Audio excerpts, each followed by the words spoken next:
দুনিয়ার এমনও লাইট আছে যে লাইট বিজ্ঞান ধরতে পারে না। আপনি বলবেন এটা আবার কেমন কথা? দুনিয়ার কিছু লাইট আছে যে আমরা দেখতে পাই না কিন্তু বিশ্বাস করি, কিন্তু বিজ্ঞান ধরতে পারে যে হ্যাঁ আছে লাইট। যেমন আমরা যখন এসি অন করি অফ করি তখন রিমোট থেকে একটা লাইট বের হয়ে এসির সাথে কানেক্ট হয়, এগুলো ইনফ্রারেড রে, ইনফ্রারেড লাইট। ঠিক আছে, এরকম সব এগুলো যে ক্যামেরা চলতেছে, লাইভ চলতেছে, এগুলো সব লাইটের উপর আলো, এই আলোটা আমরা চোখে দেখতেছি, সেটার উপর নির্ভর করে পরিচালিত হচ্ছে। তো এমনও লেভেলের আলো আছে যেই লেভেলের আলো বিজ্ঞানও ধরতে পারবে না। তার দলিল কোথায়?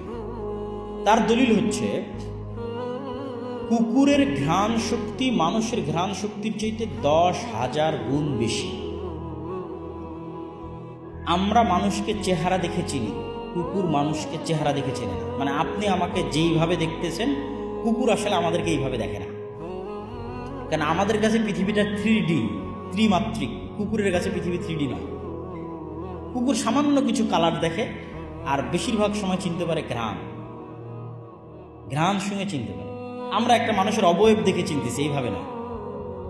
তো কুকুর যেই লেভেলের ঘ্রাণ অর্জন করে, ওই লেভেলের ঘ্রাণের ক্ষমতা মানুষের নাই, মানুষের তৈরি কোনো যন্ত্রের নাই। এটা হচ্ছে আমাদের দলিলের জায়গা, যে কুকুর যেই লেভেলের ঘ্রাণ অর্জন করে, ওই লেভেলের ঘ্রাণ অর্জন করার ক্ষমতা মানুষের নাই, মানুষের তৈরি কোনো যন্ত্রের নাই। এই জন্য মানুষ কুকুরকে প্রশিক্ষণ দিয়ে কোথাও বম আছে কিনা, কোথাও কোনো কিছু আছে কিনা, হারিয়ে যাওয়া কোনো ব্যক্তি, তাকে অনুসন্ধানের জন্য কুকুরকে লাগায়। কেন? কুকুরের যে ঘ্রাণ শক্তি, ওই ঘ্রাণ শক্তি ধরতে পারবে এই লেভেলের কোনো যন্ত্র নাই। ঠিক হাতির যে শ্রবণ শক্তি, হাতির শ্রবণ শক্তি মানুষের শ্রবণ শক্তির চেয়ে কয়েক হাজার গুণ বেশি। হাতি যেই লেভেলের শুনতে পায়, ওই লেভেলের শোনার ক্ষমতা মানুষের নাই, মানুষের তৈরি কোনো যন্ত্রের নাই। তো এমনও শব্দ পৃথিবীতে আছে যেই শব্দ হাতি শুনে, মানুষ শুনে না, মানুষের তৈরি কোনো যন্ত্র শুনে না। এমনও ঘ্রাণ পৃথিবীতে আছে যেই ঘ্রাণ মানুষ নিতে পারে না, মানুষের তৈরি যন্ত্র নিতে পারে না। তাহলে এমনও লাইট, আলো পৃথিবীতে আছে যে আলো মানুষ দেখে না, মানুষের তৈরি যন্ত্র দেখে না।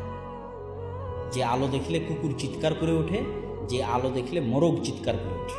কুকুর দেখে শয়তানের আলো, আর মোরগ দেখে ফেরেশতার আলো। পৃথিবীতে আছে।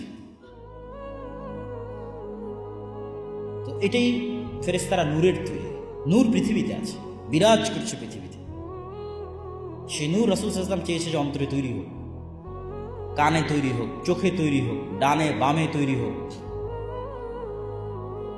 কিন্তু সেই নূর